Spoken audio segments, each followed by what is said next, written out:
everybody, my name is Elizabeth and I'm the Head of Fundraising here at St John's Hospice. I'd like to welcome you to our first ever cook-along with our good friend Cyrus Todiwala. Thank you so much for joining us. I know you're going to have a fantastic evening.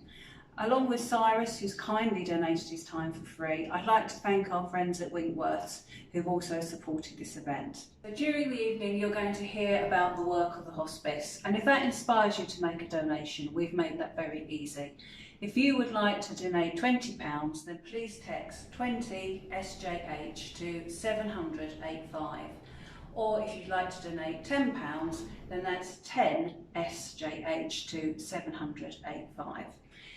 In the packs that came out with the goodie bags, you'll be able to read about the work we do with patients like Susan, whose nutritional needs were absolutely turned around by working with the hospice. And the information also talks about the other things that we do here. I'm afraid due to COVID restrictions, Lee, our executive chef, won't be able to be in the kitchen with Cyrus this evening, but you will see him around and about at the back of the call. So all that leaves me to say is have a wonderful evening, enjoy yourselves. We're really looking forward to seeing your creations. There's a prize to be won for the best dish. And as I said, good luck and good... Hi everybody, good evening and welcome to our fundraising class for St. John's and St. Elizabeth's Hospice. So today, we are cooking 3 different things. I don't know how many of you are going to be cooking along with me. I may be going a bit fast, but please don't worry about it. Follow the process. And then if you have any questions, there's a beautiful young lady sitting opposite me, taking all your questions, and she's going to be asking me, so I'll be happy to answer all your questions. Okay, so just don't worry about it. I have a habit of running through because I'm not so used to working alongside yet. I might get used to it one day. But we normally work under pressure, so we go very fast. So we got 3 things lined up for you today. The first one that I'm going to do, and I'm going to put it and cook it in the oven, is rice. Now, the preparation is called vagharela chawal. The term vagharela simply means fried or roasted, but it generally associates itself to some sliced onion and some spices. Now, the word pulao or the word palau is pilaf is very commonly used in English language. The Americans say pilaf, we say pilav. We Indians like to use the word palau or pulao at the best. It's all originated from Persia. Okay? The word polo is Persian. Polo simply means infused rice. So any rice you infuse gets the name of that specific infusion that you put into the rice. So if you add ginger, for example, you'd call it a ginger pulao or a polo. If you put saffron, it's called saffron pulao. If you put spices, we call it vagharela pulao or just normal pulao. We generally always put spices inside. So that takes me to the word spices. Now people get confused between this product and spices that is on my plate here. So that is not a spice. The spices that we have are cinnamon, cardamom, clove, peppercorn, nutmeg, mace, star anise, cassia bark, bay leaves, saffron. These come under spices. Chili, turmeric, coriander, cumin, etc. We regard them as condiments. Imagine if you were to put that much cardamom powder in your curry, you would die. You wouldn't be able to digest it. But if you put a lot of turmeric, yes, you may spoil it, but if you add some things like potato, etc., the flavor will come down a bit. The reason why we call them spices, the difference is the oil. So every bark, every flower, every seed has got oil in it. That's when the term identifies it as a spice. Cardamom has a very strong oil.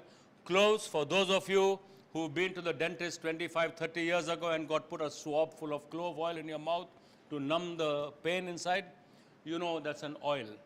So the clove oil and other oils are very, very strong. They actually help to thin the blood down, which is why when you have rich food, we put spices in them. So you don't confuse with spice and hot. People say I don't like spicy food, they mean they don't like chili hot. When you put nutmeg in your pastry, it's a spice. You put cardamom in your biscuit, it's a spice. You put spices in your cake, it's a spice. So you can't say my cake is spicy, but it's there, it's spicy. It's not hot. That's the difference. So to start off with the rice, so you're going to have to work with me. Of course, there's a camera focusing there. I'm going to put some oil into the pan here, and we just hope that the pan is hot enough. We have a little bit of a problem with the gas, so we're going to use the hot plate. So a bit of oil in the pan. I've got 300 grams of basmati rice, which has been soaked, and I've just soaked it for about half an hour, 40 minutes. You don't have to soak it for too long in this country. If you came from India, if you got your rice from India, you may have to soak it longer. This because the rice over here is milled under European specifications. So the milling process is much stronger. As a result, a lot of the fiber from the rice is washed away. The goodness of the rice sometimes is wasted in Britain and in Europe because you want white rice. You don't want it looking off-white. And the more you polish the rice, the more white it gets.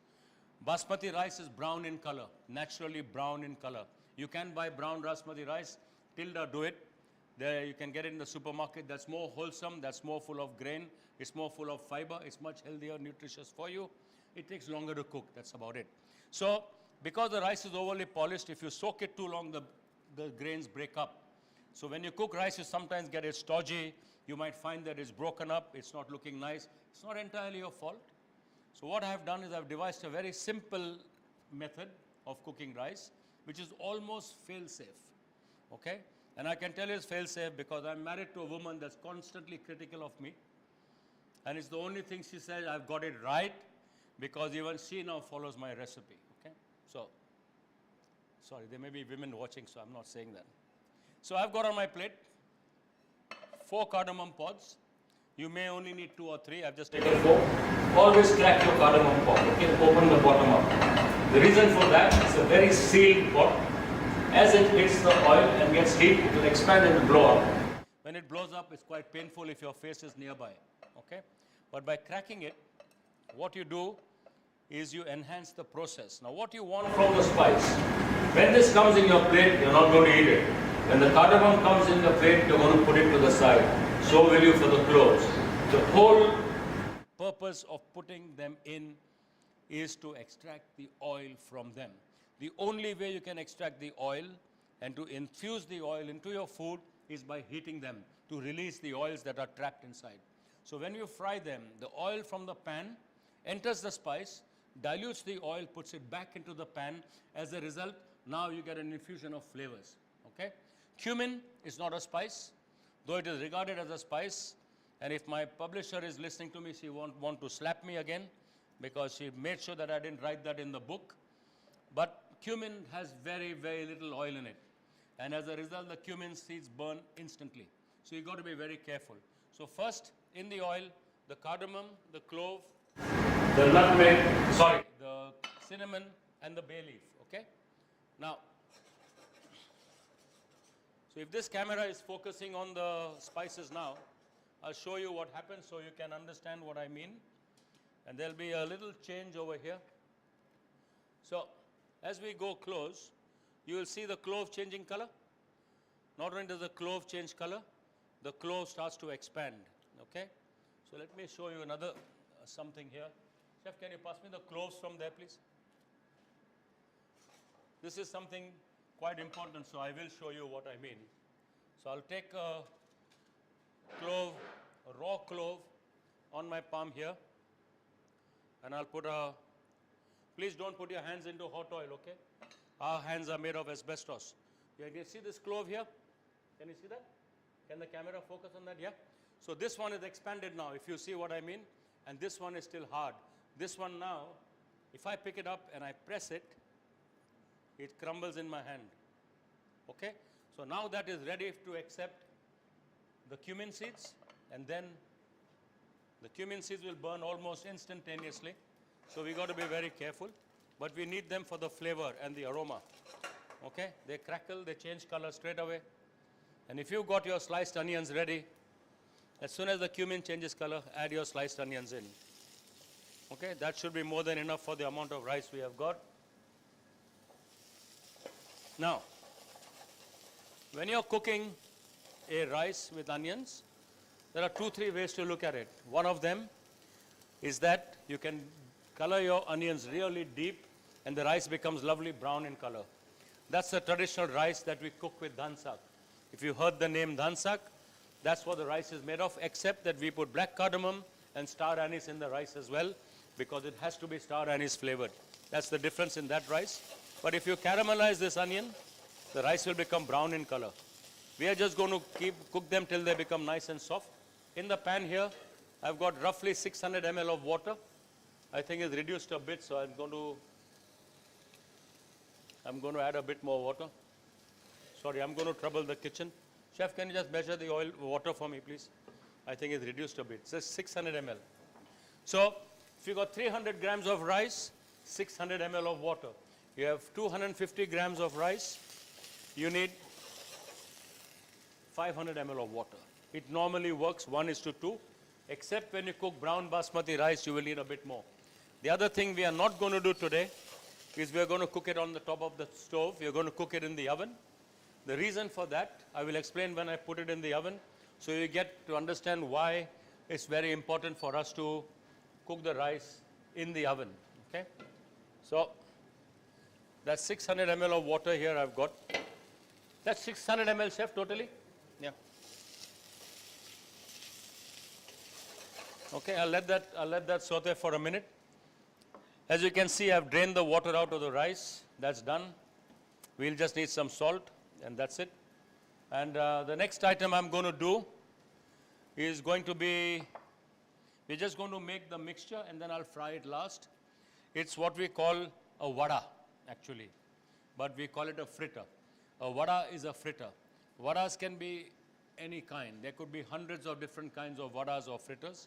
And I know that in your recipe it says split yellow peas, which is what we call a chana dal, which is the yellow pea is slightly bigger, but we didn't have any, so I've used mung beans. Okay, so these are split mung beans or mung dal as we call it.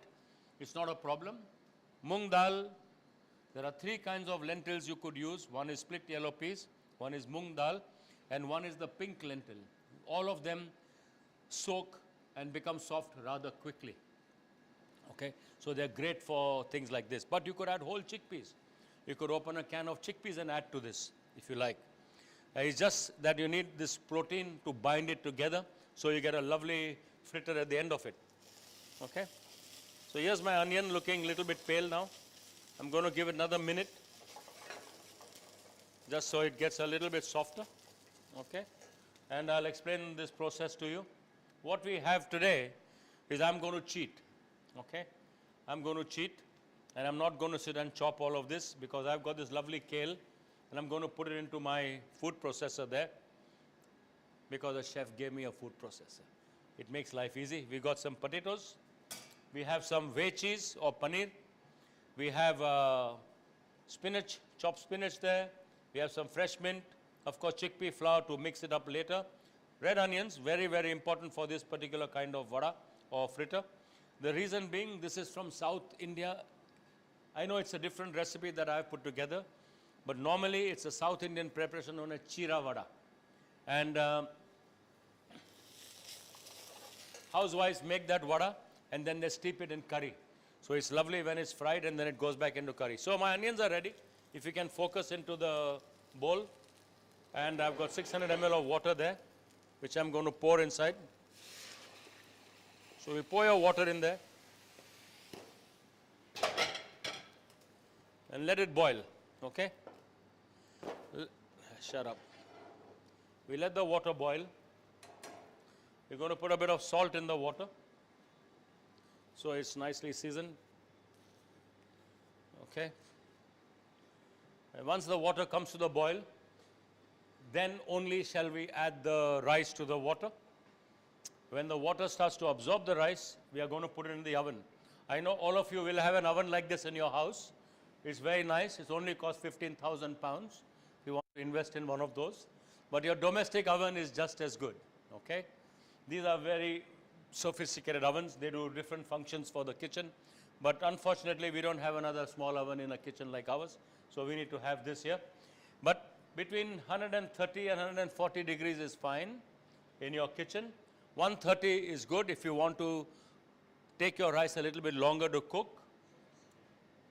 Ideally, you can switch your oven off within 10 minutes of putting the rice inside and just leave it in there. Don't touch it, don't look at it, don't bother with it for next hour. Leave it in there. And when you're ready to eat your food, just take the pot out, loosen the rice a bit, and it will be just as good as you want it. Okay?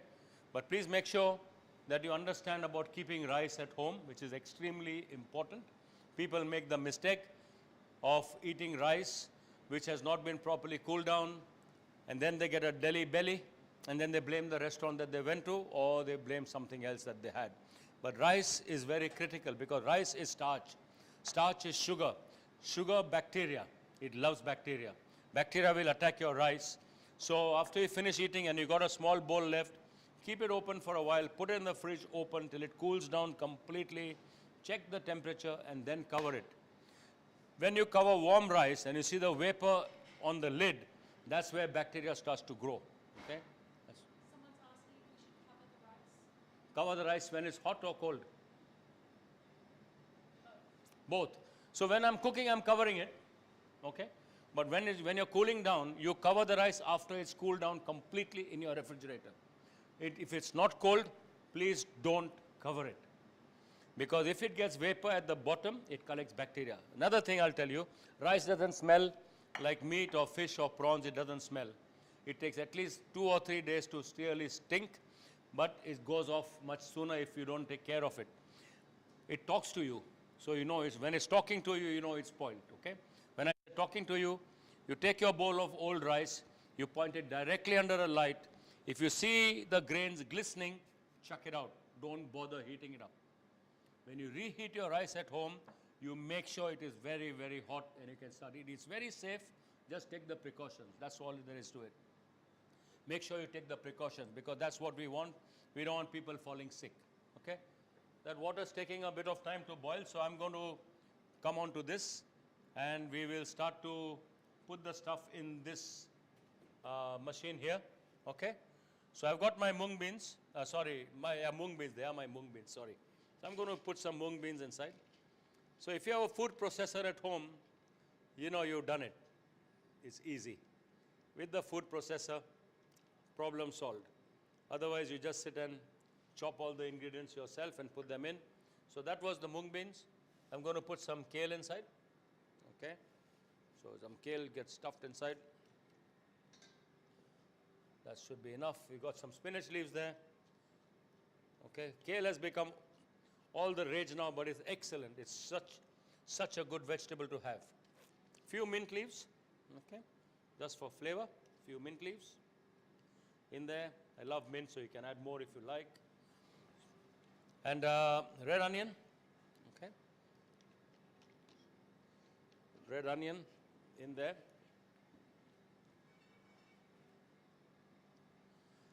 Green chilies, stuffed green chilies.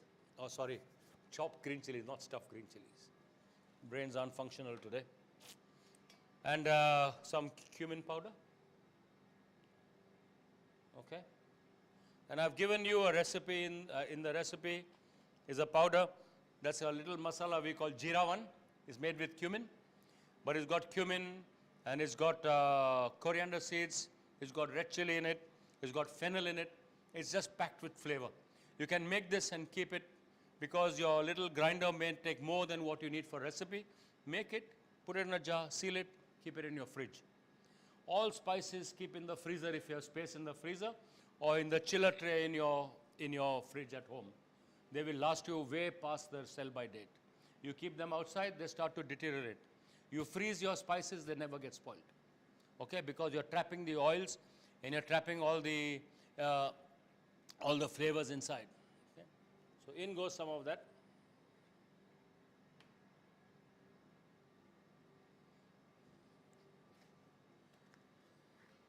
Our water's boiling. Fantastic. Good news there. So you let the water boil for a little while. And then we simply put the rice inside. Okay, it will take another little bit of time to come back to the boil. So, most importantly, the first 3 or 4 minutes of your rice being cooked, it is extremely important that you stir it properly. As you can see in the camera here, that the rice is settled at the bottom. At the moment, the rice is heavier than the water, and so it will settle at the bottom. What's happening at the bottom? The heat is coming at the bottom.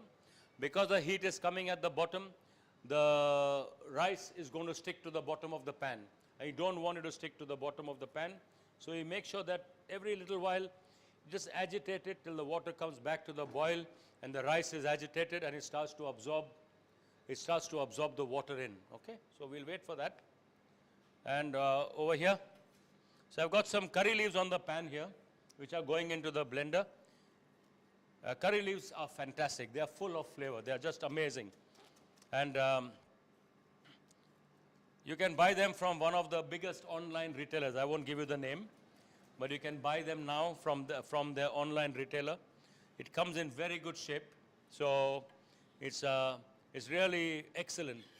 But if you have extra curry leaves and don't know what to do with them, as you would for things like fresh coriander, if you don't use as much as we Indians would use in the house, then all you do is put it in a blender, little bit of water, puree it down, take out an ice cube tray, pour it into the ice cube tray, and freeze it. When you're cooking next time, chuck an ice cube into the food, you get the flavor back. Okay? You can keep them in a plastic bag, and it works very well. Right. So, and I need to put some ginger in. Let me just stir the rice.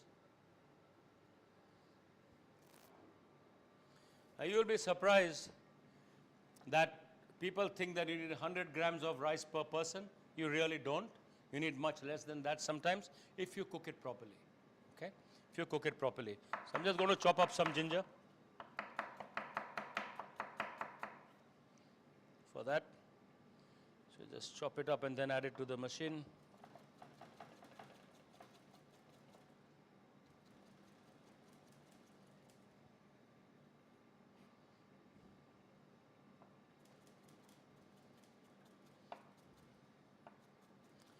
Yeah, so, and anybody know how many, I'm asking, there's no audience here, how many types of rice grow in the world? Maybe you can answer online, and I can answer that question. How many kinds of grains of rice are there in this world that have been identified? There is a figure. Don't Google, please, don't Google, just take a guess. I know at home you can Google and you can find out, but don't Google. Try and guess. I can tell you that a large proportion of that grows in India, a large proportion of that. Okay, I'm going to just crush it down a bit before I add my potatoes inside.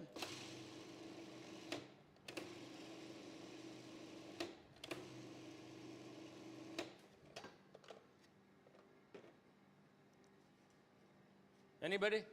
Nobody? Oh, our lady operator is missing. It will be interesting. I think you think people will come in? Yeah, they will. Good. It's a good sign. People do comment. It's a good sign. There's my spatula for the rice. Okay, so as you can see, the rice is now expanding, and it is absorbing the water. Okay, so you get another minute till the rice is nearly absorbed into the water. You want it to be nearly there, and then we are going to cover it and put it into the oven. And then I'll tell you why you put it into the oven. I think I've overloaded your machine, chef.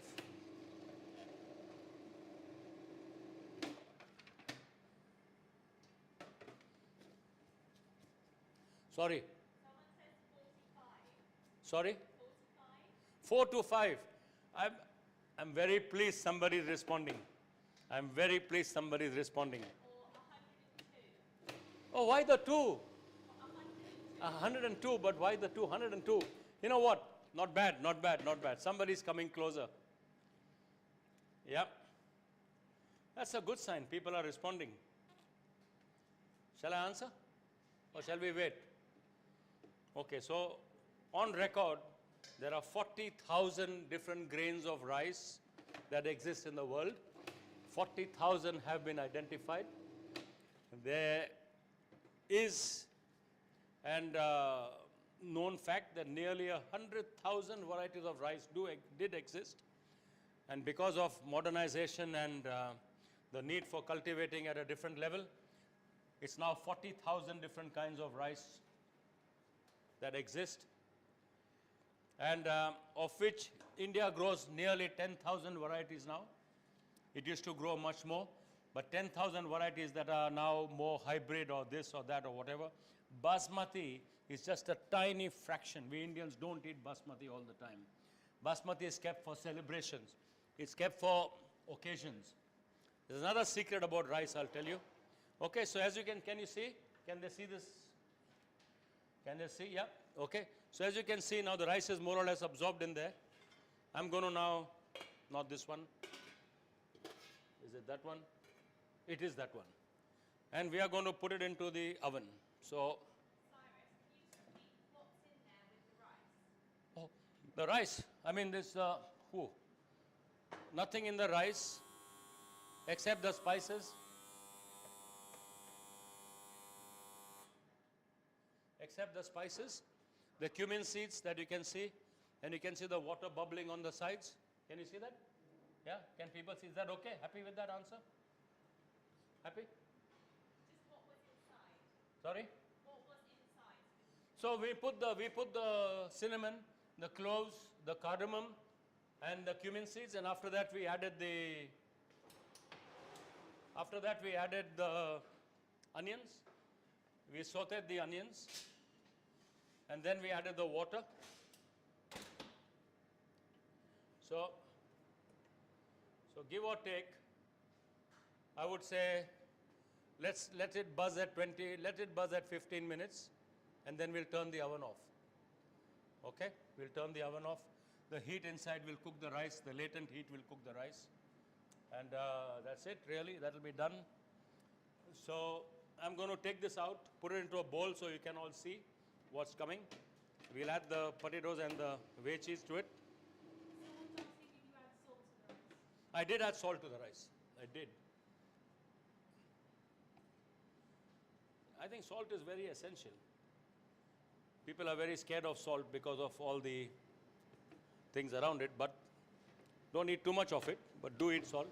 It's not bad for you, especially since we have such lovely salt in the country. Yeah, so here's my bowl.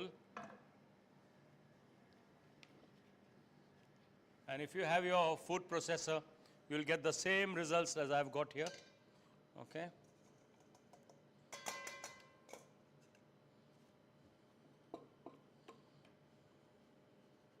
You probably have, if you have a Maggi mix or something like that, you probably have the same size bowl anyway, no bigger, no smaller.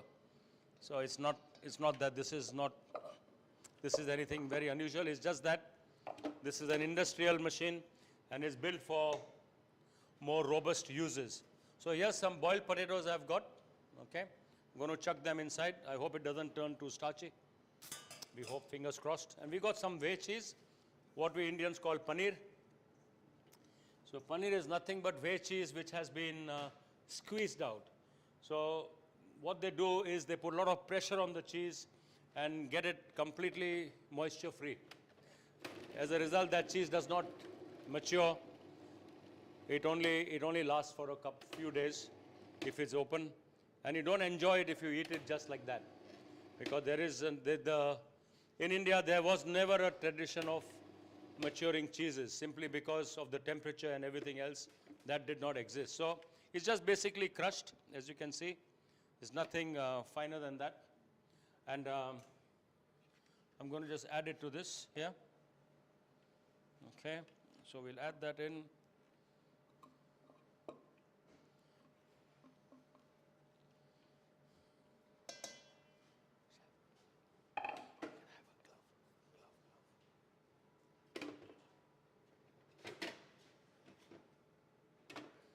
There we go.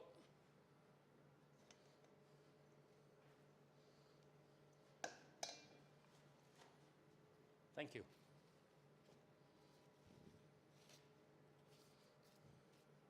So all we are going to do now is to crush this as much as we can.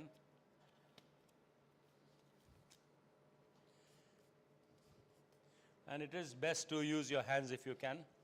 If you're in your house, you don't need to put on a pair of gloves. You can just mix it with your hands. Make sure you just wash them nicely.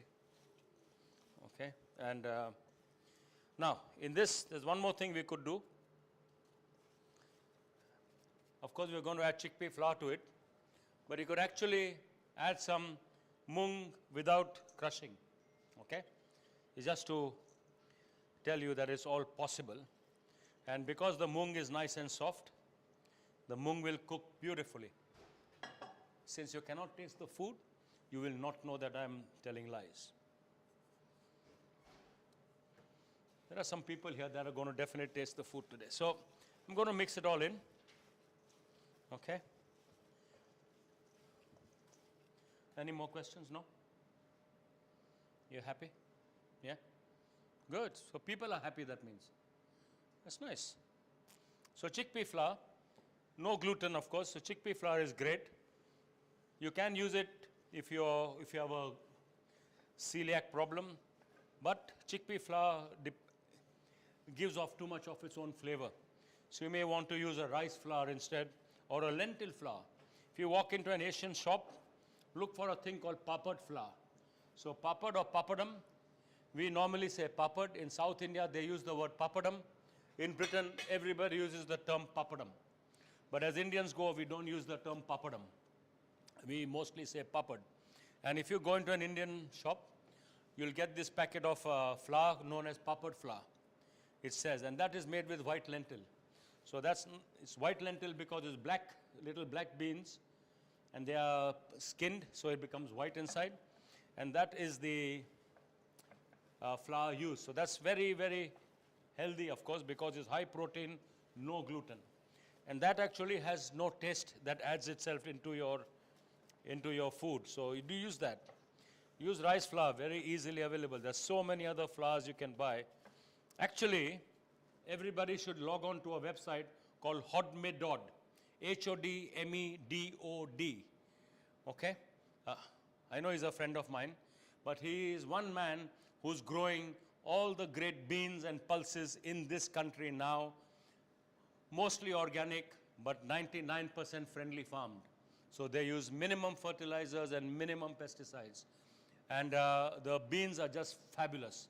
You log on and you can order 10 different flours from him. Fava bean flour, you can order kidney bean flour, you can order the butter bean flour, you can order different things. It's amazing.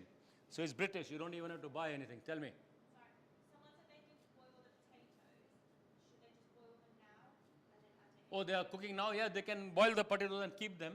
Yeah. But boil them, then drain them out so that the water is completely out. No water should get in there as they become gooey. Okay. And then when it's cool, they can add it. When it's slightly warm, they can add it. No problem at all. Okay. Yeah? I'm going to try one and then we'll do the rest later, okay? Just to see if it doesn't break up. If it breaks up in the oil, we're going to put a little bit more of that chickpea flour.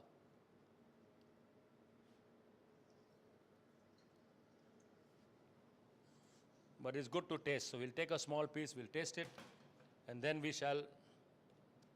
Idiot. Sorry. I just spilled my crushed pepper here.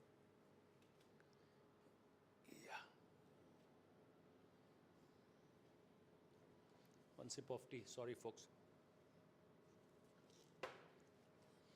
Okay, so here we go.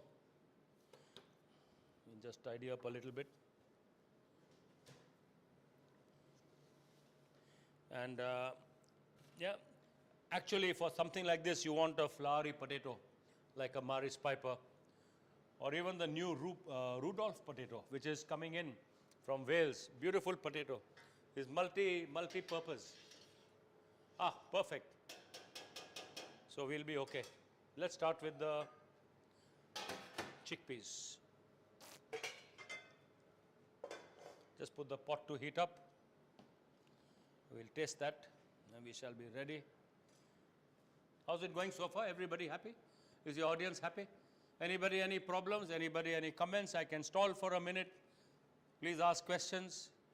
I know I've gone a bit fast. I told you that in the beginning. It's a habit I can't change. But do let me know. We're happy to repeat things for you. happy to talk through because this is moving at a nice pace. If we could just repeat it. Repeat the process? Great. So I'll repeat this process. I'll just pull this back slightly. So this process, we had soaked the lentils beforehand. So if you have split yellow peas, which are much thicker and bigger, 5-6 hours, overnight is best. Okay?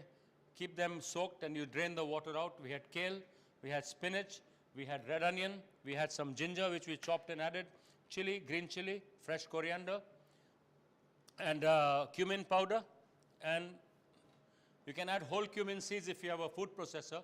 It will crush the cumin seeds nicely, there's no problem. And this masala which I call jirawan, okay? So I use the word masala. People get confused with the word masala. So let me explain the word masala. The word masala does not mean a red gloopy sauce, okay? It has no significance to that. The word masala is a combination of any number of spices and condiments that come together to form either a paste or a powder or something that is cooked dry. We still call it a masala. So we would, when we cook onions and we put spices and cook it down really nicely and keep it in the fridge for future use as you go, that is still a masala to us, okay? Masala is never liquid. Masala is normally dryish. It's never a liquid. And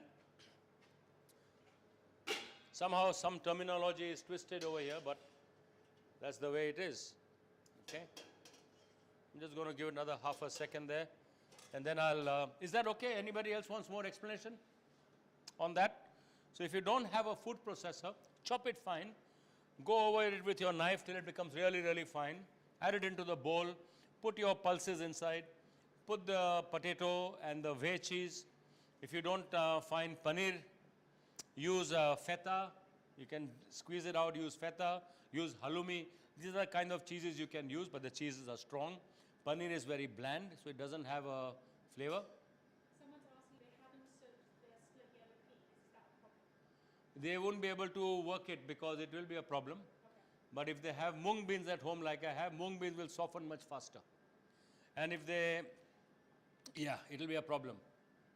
But if they want to hurry through, if they have porridge oats at home, put oats inside. Yeah. So if they're eating oats, that means they are okay with everything else. Put some oats in it instead of the split yellow peas, and you will be able to start functioning it. You get a nice croquet out of it.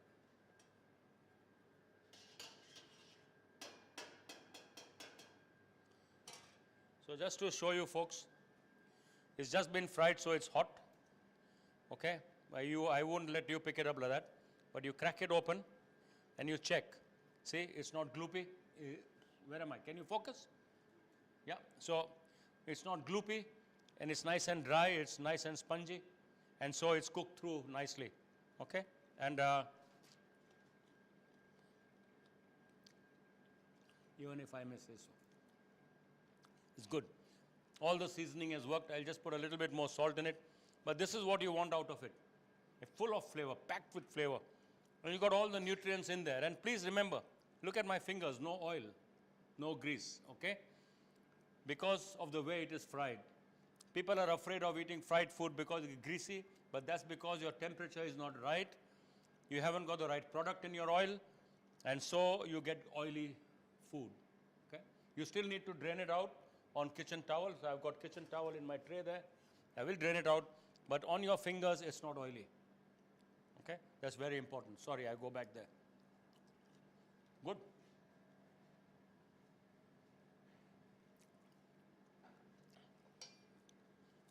Bit of salt. Yeah. So tell the person, no problem at all. Are they happy? I think so. Good. One other question. How do you keep coming up with new ideas for recipes? All the time. There's so much going on, so you have to come up. And then if you have a publisher like mine, who's very pushy, you will come up with new ideas. And she had this brainwave 2 books ago that I should use only 10 spices or 10, the word spice again, to create the entire book. So we selected only 10, and the entire book takes no more than that. It's only because I tell people that with a handful of spices, you can create 100 recipes. She heard it, and she said, that's what you're going to do in your next book. And so we had the first book. We had Mr. Todiwala's spice box. So I'm going to turn the oven off and leave that inside. Okay? So now it's less noise as well. And so we had the first book, Mr. Todiwala's spice box, very successful. It got relaunched as Simple Spice in a paperback. And then came the vegetarian book.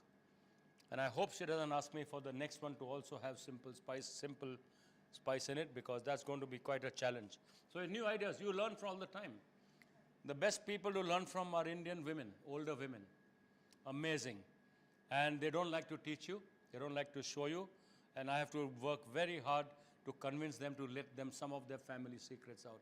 And then you work on them and you do better. Even women from my community will not show me.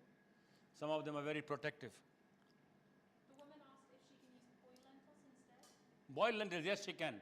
So long as they are dry, they are not pulped, and they are drained out nicely. Okay. She can use them. What oil do you recommend using? What Oil. oil? We are using vegetable oil today, but we generally only use extra virgin cold pressed rapeseed oil. And how do you know if the oil is the right temperature for frying? Put your finger inside, no? It is. It's very, very easy to buy an oil thermometer. It only costs $8 or $9 today. You can buy it. You can put it to the side of your pan. Okay? Like we would dip our finger in oil like that, you know. It's boiling hot oil. But because we are used to it, you shouldn't do that. It's not good. It's dangerous. But depends on what you're frying. When you're frying something like this, you want it up to 150, 160 degrees, no more. When you're frying fish, or you're frying something that is to be done fast, you need 180 degrees temperature. Okay? But you have to be careful about the oil, because, yes, oil is dangerous, but it can last. People think that once you use the oil, you got to throw it out. No. Go to the supermarket and buy coffee filters. Your coffee filters, put them in a strainer, put the strainer over a bowl, pour your oil inside, and just let it drain through very gently. It will take out all the impurities. And you'll have clear oil at the bottom, which you can keep in a jar and use it again. Simple. If oil boils and it starts frothing, out into no can use. Okay? But please don't chuck it in the drain. Thames water has enough problems cleaning all the drains because people throw oil and fat into the drain. So don't do that, please. But there are other ways of getting rid of oil. And so now on to the chickpeas. Okay? So last, when I dirty my hands, I'll fry a few of the fritters. We don't need this anymore. I need to bring the chickpeas in the front here. Chopped tomatoes, chopped red onion, fresh coriander I have here. I have my masalas here. So I've got 4 things on the plate here. I've got chili powder. I've got turmeric. I have chana masala, which you have a recipe for in the recipe as well. But if not, it's easily available these days. Even the supermarkets keep them in their world food section these days. And that's a mixture of different powders put together just for flavor. But a typical chana masala also has pomegranate seeds ground in it. Okay? It may not have it, but a classic chana masala will have pomegranate seeds because it has a bit of tart. Because when the pomegranate seeds dry, they become very tart and then give a lovely crunch at the end of it. They are crushed in. Ginger garlic paste. I've got some lime juice here. And I've got some garam masala here. So the word garam means warm. And this masala is particularly designed to warm inside the body. The whole reason for adding spices is that it thins the blood down, agitates the pituitary gland, you salivate more, and then your digestion gets better. That's the whole idea of adding spices into your food. If you're eating something rich and doesn't have anything to agitate your pituitary glands, you are looking for indigestion. Okay? But this masala, you have to use very carefully. It is dark in color. It's got lots of spices in it. If you put them right in the beginning, it destroys the color of your food, unless you're cooking lamb or beef. In that case, it's okay. When you're cooking a vegetable, you put it more towards the end so that it doesn't discolor your food. And you still get a lovely flavor out of it. So, first one thing we must do is whatever you need, sorry, let me take a teaspoon here and just dry it up. So in a bowl, I've got my turmeric. So for that much chickpea, half a teaspoon like that. Chili powder, nice and hot, maybe a teaspoonful. Bit of the chana masala, you can also add it later, but I'm just putting it into the water, into the bowl here. And I've got some lime juice in there, a bit of fresh lime juice, and the water from the can of chickpeas, okay? So this water you retain, you use it in the cooking, but now I'm making a paste. So if you look at the paste there, it's a paste, okay? The reason for this is now that, if you see, it's thickening up nicely, okay? Now, by adding water to it and by keeping it as a paste, what I'm doing is I'm allowing my powders to expand and absorb flavor. What mistake people make is chucking powders in directly when you're cooking food. There's oil in the pan from frying the onions, etc. Oil hits the powders and it clogs them up. It does not allow them to release their flavors. So by doing this and making a paste, so making a masala, in short, I've just made a masala. Okay? This is a masala. And when I pour it in, when the liquid hits the pan and starts to froth, I'm going to inject more flavor into it. Okay? Very important. Not everyone does that, but it's important. So in the pan there, I'm going to add some oil.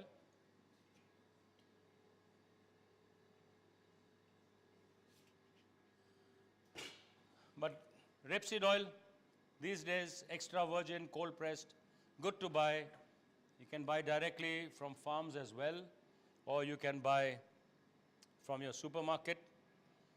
I'm very privileged that my rapeseed is grown by Adam from Countryfile. He grows my rapeseed, and he gives it another farmer who's called Hamish Campbell, and Hamish crushes the rapeseed oil and sends it straight to our restaurant.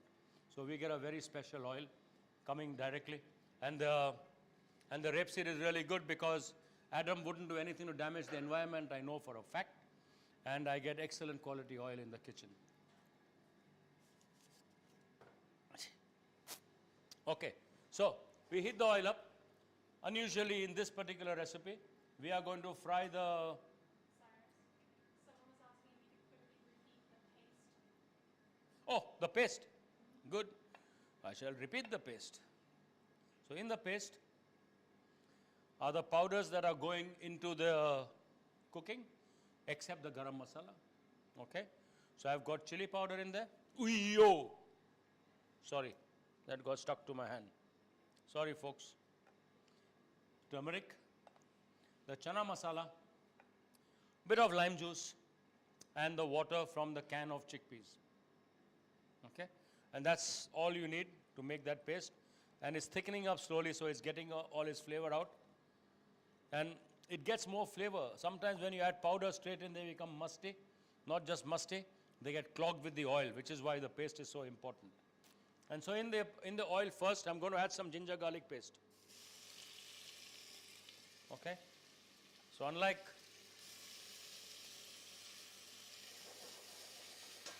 in some recipes, we won't add it first. In this particular case, you add it first. Bit of chopped green chilies inside. Okay. And I'll just cook it down a little bit.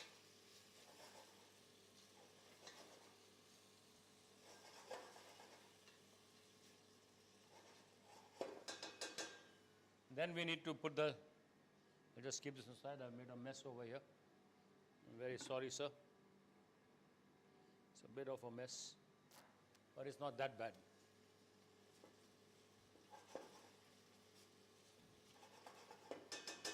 Just give it a minute till it changes color lightly. And then we'll add the chopped onions in, let them cook. Once the chopped onions become a little bit more colored, you add the paste in. You cook it through, the tomatoes, cook it through nicely. Then we add the chickpeas. You can add the garam masala first, but we will wait till almost finishing to add the garam masala. And then we'll finish off with chopped coriander and a touch of lime juice to see the taste coming through. Okay? So here we go. When the oil starts to separate like that, so if you can you see in the pan? Can you see it? Yeah? Okay, so when the oil starts to separate, okay, so it's still frothing a bit, but when the oil starts to separate at the back like that, you know that it's cooked. The same applies when you're adding the paste into the pan, okay? So I'm going to add the paste first, just for, I know I should add the onions first, I'll show you. So when, okay, so in goes the onions. In go the onions and, oi, what's wrong with you? We let it cook. I'll just put it in the middle so it's a bit hotter there. I may need a dash more oil because I think I put a bit less oil in there. Please remember, everybody, Indian food is not oily, it's not greasy, and it's not unhealthy. No woman of the house, when she cooks her food, wants to kill her family. The food we eat at home is never oily, never greasy. It's our profession that has destroyed the reputation of Indian food. Okay, because chefs find it easy. All our sauces are very heavy on onions. And onions form the basis of most of our sauces. If a chef is cooking 10 kilos of onions in a pot, if he has to sit and keep watching it, he's going to take a long time. So they dose it with oil. When the onions are cooked, then the oil comes out again. That's when you find oil floating on Indian food sometimes. It's not the right way to cook. We don't do it in the homes, and it's just wrong. So it gives a bad reputation. If Indian food was bad, believe you me, we would not be producing like flies. Okay? Believe you me, trust me. Okay? Indians are producing at the rate of one child every 2 seconds. So you can imagine what's going on in that country. It's fast. COVID can't match with the birth rate. Okay? COVID cannot match.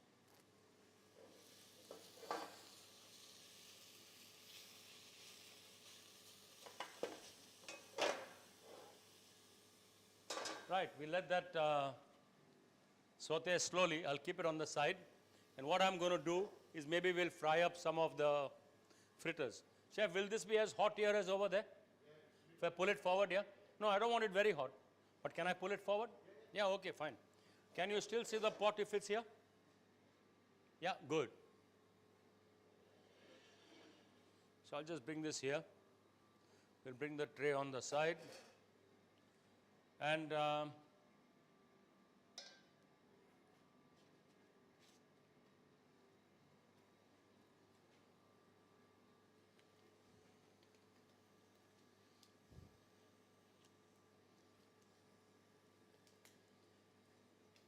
yeah, so that needs to saute until it gets a little bit pale brown. So we'll go it gently. And once it starts to saute, you'll see now, what I was saying is that all the oil is absorbed because of the onions. Okay? You can keep adding oil thinking, oh, I've got less oil. But no, when the onions cook, the oil is going to separate back. This is what happens when you have to cook lots of onions in bulk. Okay? So here we go. I'll just leave that there. Let's try a couple of these in the meantime. And don't knock anything over.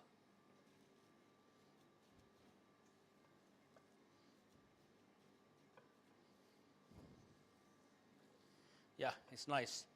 Once you mix it, if you leave it out for a little while, if you have the time later, this can be fried and kept for a week, 10 days. So don't worry about it if you're delayed, if you're late. Fry them nicely, put them in your fridge. When you're ready to eat, warm them up nicely, eat them, or make a sauce and just steep them into the sauce. They taste awesome. So no rush to consume them. So what we are going to do, ideally what you do with these, and that means put a second glove on. You don't need gloves at home. There's wastage, there's pollution. But in the kitchens, we have to use it for health and safety. So you make a small ball like that. Oh, sorry, where am I? Here. Make a small ball, just flatten it gently on the top, like, or in the middle of your palm, so you get a shape like that, and then you just release it into the oil, okay? So just like that. So we make a ball, we flatten it in the We hold it in the cup, we put it in the cup of our hands, and when you flatten it, you get this little bit of a turn shape, okay? So just so like that. Middle of the palm, press it gently, and make sure that your sides are even. So when your mixture is good, your sides will be even. If your mixture isn't good, your sides will be split. So if the sides are split, so even if you want to make a smooth burger at home, for example, and your sides are split, all you do is take it from one hand, bang it into the other hand, or 2 or 3 times, just like that. And then when you form it, it will have no tears in it. So you're making a potato croquette or anything, and if you have a problem, just bang it a bit to see if it is sticking, and it will then form a lovely shape like that without any cracks on the edges. You don't do that to a burger because a burger becomes heavy, so just be careful. Okay.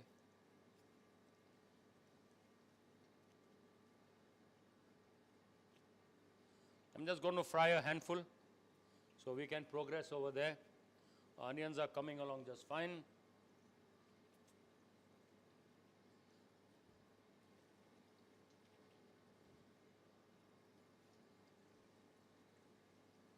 And normally we would serve that with a fresh green chutney. So if you have my book, then you'll get lots of chutney recipes in there. But it's just like a pesto. The Indian pesto we call a chutney. So chutneys are not just mango chutney, we have fresh chutneys. And a fresh pesto is exactly a chutney. Only that one has basil and pine nuts in it. We have mint, coriander, chilies, ginger, garlic, and then we put cashew nuts in it sometimes. Some put peanuts in it if they want to. Not necessary, but you can do that. Okay? So you make an Indian style pesto, you call it a fresh green chutney. As soon as you puree the mint, the coriander, the chilies, and the ginger and the garlic, what you get is a lovely, beautiful green color. You don't have to make it sound as fancy as the Italians do. They have a nice way of doing that. 10p pasta sold for 25 pounds. Here we go, sir. And let's check this out.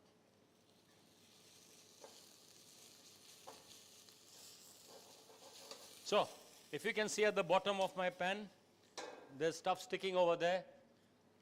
Deglazing is not unnatural to Indian food. Okay? When my mother used to cook, she never could explain this to me, but she always kept a lid like that on the pan, and she filled that with water. And the heat from the pan made that water hot, and every now and again she'd pick it up, put a little water inside. And I kept asking, why do you do that? She said, it's for flavor. But now I understood much later after becoming a chef why she did that, because she only did what her mother taught her, that's all. And it's fantastic to keep that. If you have a little tray like that, pour water inside, leave it on a pan, the weight keeps the steam inside. So it does 2 things. It's weighted down, so it keeps the steam inside. 2, it just adds to the flavor. So let's just check this out. Yeah, there are a few ready, but as you can see, they are frying beautifully. Okay, so things like these I can take out. 1, 2, yeah, I'll let this one come out. 2, 3, and we'll see how the others shape up. It's pretty quick. Once you get the hang of it, you can make a few hundred in a little while, and they make a lovely canapé. If you have a nice sauce, reheat them nicely, put them in an oven with a cover, 130 degrees, so they get reheated nicely, and then you dip them in a sauce and eat them with drinks and as a canapé. It's fantastic. It works very, very well. And try different combinations. Don't get stuck to one recipe. Like the lady said, can I use boiled lentils? By all means. You have chickpea flour in the house, boiled lentils, there's more liquid inside and becomes gloopy, add more chickpea flour. Make it thick. Make it so that it nicely forms on your hands, and you're done. No more to do. Anyway, ours has been very successful, so we are fine. I'll need some green chilies maybe later. I don't want to topple anything else over, so I'm just moving it to the side.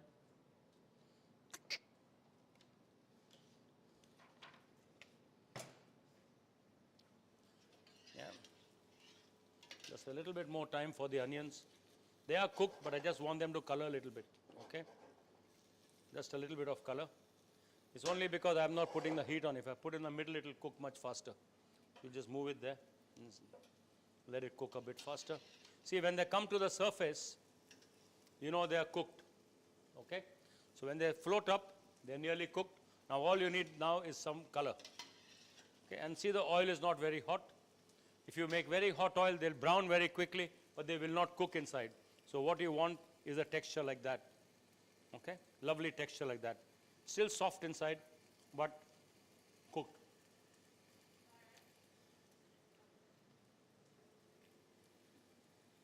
Still soft, but cooked. Not gloopy, not oozing, just perfect. Even though it's got cheese in it.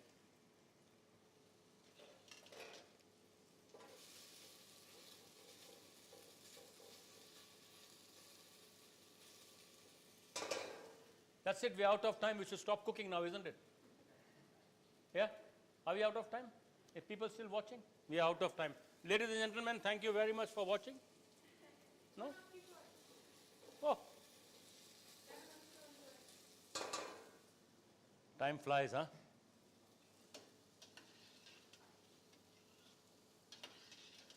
Because 8:15 the fans will turn on. No? Until you tell them, is it? Yeah. You must be quite a scary guy, chef. Huh? Yeah, I know it, I know it, I know it.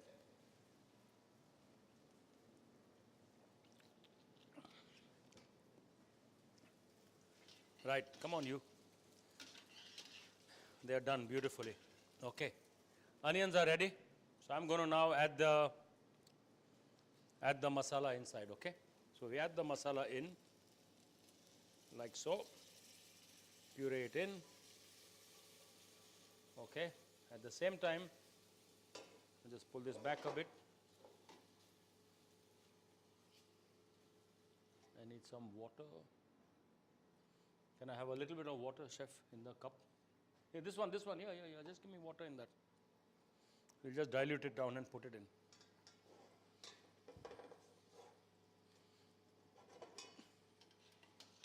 Right, these are all done now. We'll just take them out.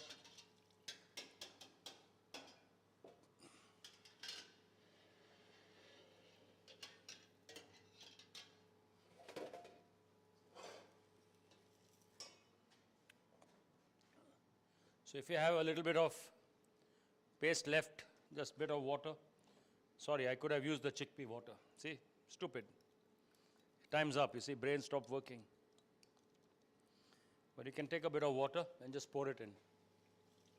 Don't waste that. You've got a lot of good stuff in there. So we'll put it a little bit high heat. Again, the water will help to deglaze the pan. Just like that. And in a minute, I'm going to add the chickpea water and some tomatoes. So we'll just let this masala cook slightly. In the meantime, what have we got here? We've got our vadas or our fritters. So,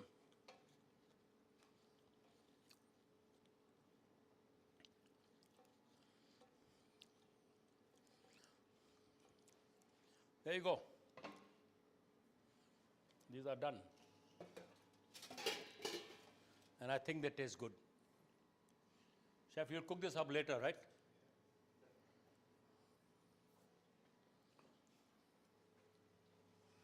Just bubbling away there nicely. Yeah, sorry, the gas isn't working. Otherwise, this process would have been over here much easier for me. But we'll let it cook for a minute. Till you see the oil come to the surface.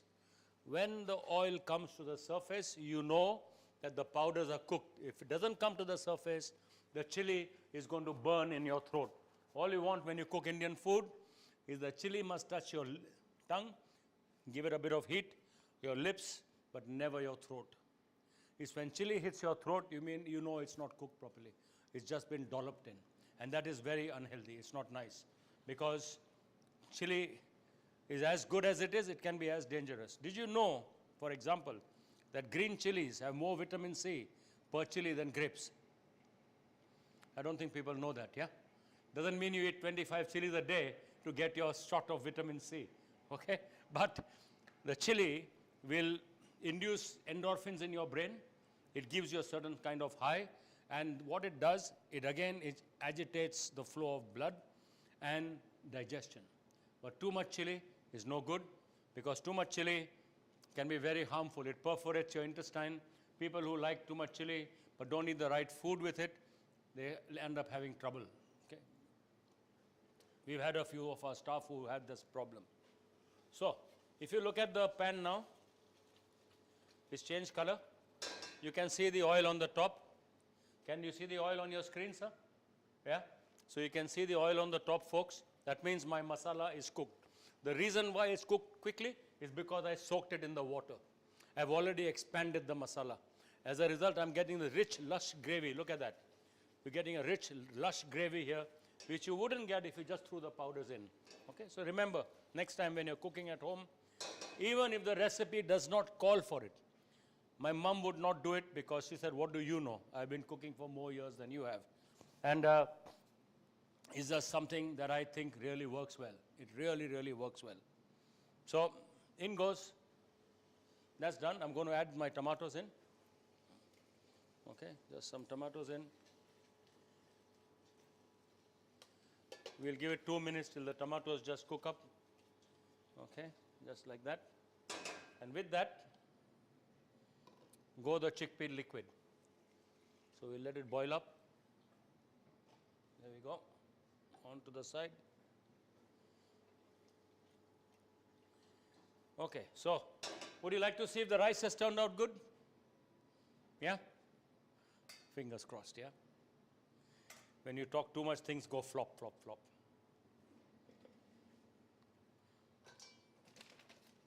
We don't need that. Thank you very much. I think we'll take out the rice. I'll take it out in a plate just to show you what volume we have got. Maybe that will help. I'm just going to put a tiny bit of lime juice into the sauce here. Just a touch. The lime juice is taking care of the pomegranate seeds that I don't have. Okay. So let's get the rice out. I'm going to bring it out here. And then we shall plate it up. Keep it here.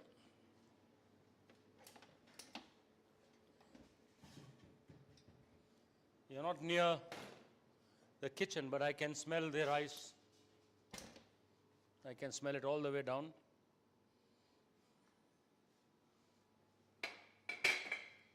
The aroma is great. And you just loosen it up gently.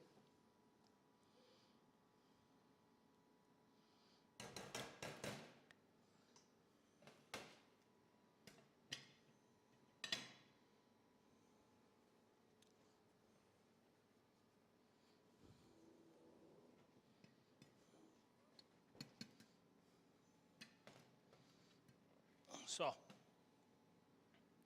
300 grams of rice. Look how much we've got. Okay, 2 people, 3 people couldn't eat that much rice, unless you're from South India or Bengal. Then you can really eat that rice. But it just goes to show that when you cook your rice nicely, you can actually, for 300 grams, you get a lot of rice. And that's enough for 5 people actually. That's enough for 5 people. Okay, so it's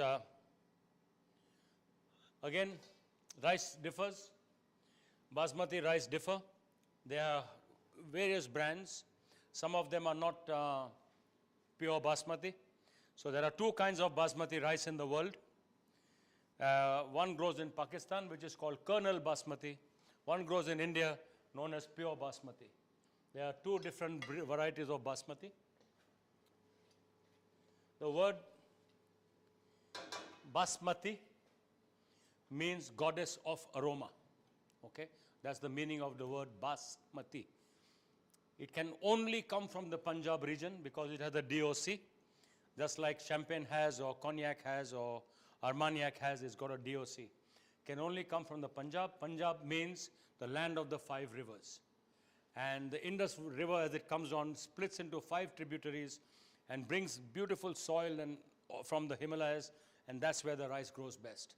But it's not a staple diet in the Punjab. It's very exclusive, and different rice cost you different money. The other thing is, rice never ages. It never gets an expiry date. So we at home would not cook rice unless it's 3 years old at least. Okay? Unfortunately, due to European legislation, you've got to have a date on it, expiry date. And now Tilda has come out with a 3-year age rice or a 5-year age rice, more expensive. But rice is like a good Burgundy or a Bordeaux. The longer it ages, the more expensive it is. Okay? And if you bought a 10-year-old Basmati rice in India, you're buying a very expensive bottle of Margot. Simple as that. The other important factor to note is when a rice grain is harvested, it has 18% moisture inside. After it's hulled, it's 18% moisture. When rice is aging, the moisture level comes down to 2%. That's when the rice is best. So aging rice is very, very important for good quality rice. Okay? Anyway, I've said too much information. Right. So our sauce is bubbling away nicely. Just put in some salt and I'll taste it.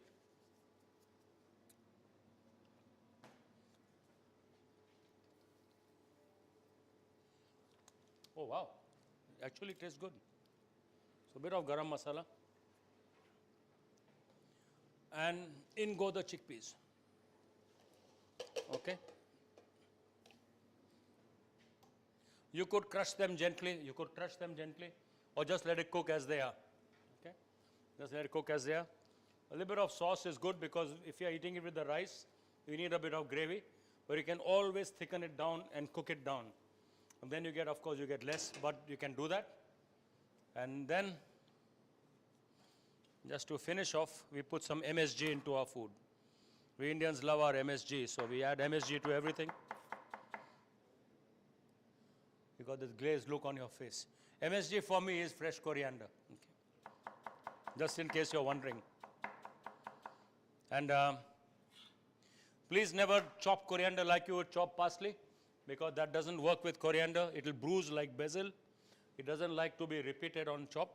So you must get it fine the first time.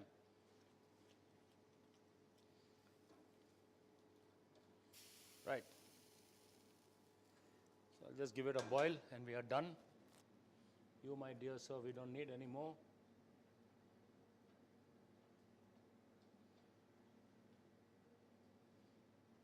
Thank you. And we need a bowl.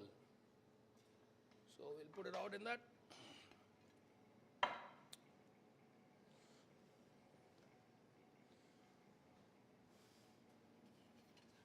Is that going well for you so far? Are your people happy? Anybody complaining? Anybody unhappy? No? That's good news. Just make sure that they give you lots of money for the hospice, yeah? That's what we need. Okay? As you know, all hospice need money. They need money because of the wonderful things they do and the wonderful care and attention they give to people. Today is the first time I'm learning so much more coming here about the kind of food this hospital produces. So Chef Lee is an old friend of mine, and it has been a complete revelation. So when he started talking to me, I understood a little bit more about what goes on in a hospice, but I didn't realize the depth at which within a hospice you've got to look after the diets of all your patients. Some people can only drink liquid, but they need wholesome food. So food is liquefied. It's not a soup, but it's liquefied food. Some people can only eat pulp, and food is cooked to a pulp. Some can chew small pieces, so it's cooked in small pieces. Some can get larger pieces, and that's fine. So all this effort goes in all, and it's made to look beautiful. You can have a tart, but it's pureed. The pastry is pureed and then piled and then piped on a plate, and the fruit is put on top to look like a tart. But all you're getting is a pulp which tastes amazing. So food has to look good. When people are really, really sick, some are at the last stages of their life, unfortunately, they need to have some passion in their hearts, or some desire, or maybe feel wanted, maybe feel appreciated, maybe feel a lot more dignity. And all that the hospice does is gives a person their dignity. towards the last phases of their life. So if you're giving any money, it's no harm done. It's going for a good cause, and you know that is going to be really, really appreciated. I'm not getting paid for this, incidentally.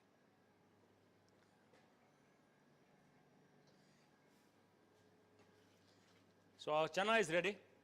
I can thicken it. I don't think I want to thicken it because people have been online for too long. Yeah, I think some people will get bored as well. May I have a spoon or a ladle, sir, if you don't mind? Ah, yes, got it, right behind me. Don't look, chef. I was blind. Didn't look. But this is how it looks. It's a vegetarian diet today. But here's your chana. I know we can garnish it, put stuff on top, etc., etc., etc. But I won't do that in a demo. It's just simple. So what we have here, we have rice, palau, vagarela chawal. Please don't soak your rice too long. Mine was soaked too long. I forgot about it. That's why it's got a bit of starch in it. So 15-20 minutes and then drain, like I say in my recipe, is good enough. Chickpeas, chana masala, chickpea masala, whatever. You don't call it a curry because for us, a curry is only a curry when you add coconut milk to it. Okay? If you go to a Thai restaurant, you never say, I'm going for a curry. But you open a Thai menu, you got green curry, red curry, masaman curry, rendang curry, yellow curry. It's all curries. But when you don't go to an Indian restaurant, there is no curry on the menu and you say, I'm going for a curry. Which to an Indian, I just don't understand. But it's Britain, I accept it. Okay? But it's not a curry. A curry to us is only when it has coconut milk. Curry comes from a South Indian word called kari. Kari simply means cooked in a lot of sauce. So anything dry is not a curry. Curry is in a lot of sauce. Again, because it's Kerala and from the coastal region, coconut, plenty. So unless it's got coconut milk, we don't call it a curry.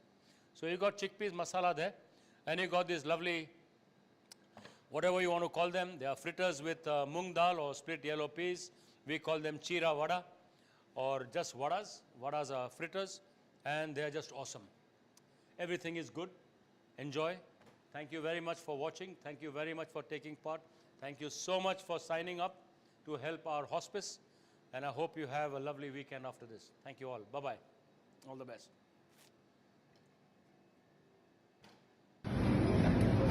Hello again, and thank you for joining us this evening and cooking on with us. I hope you had a really nice time. Thank you so much for your support already, and don't forget you can still text 20 SJH to 785 to donate £20, or 10 SJH to 785 to donate £10. Please post your photos on Instagram or Twitter with the hashtag #CookWithCyrus, and we will pick the winner. Thank you to all who have attended, to Ricky at Stickology for the teas, relish spice mixes, Winkworth for their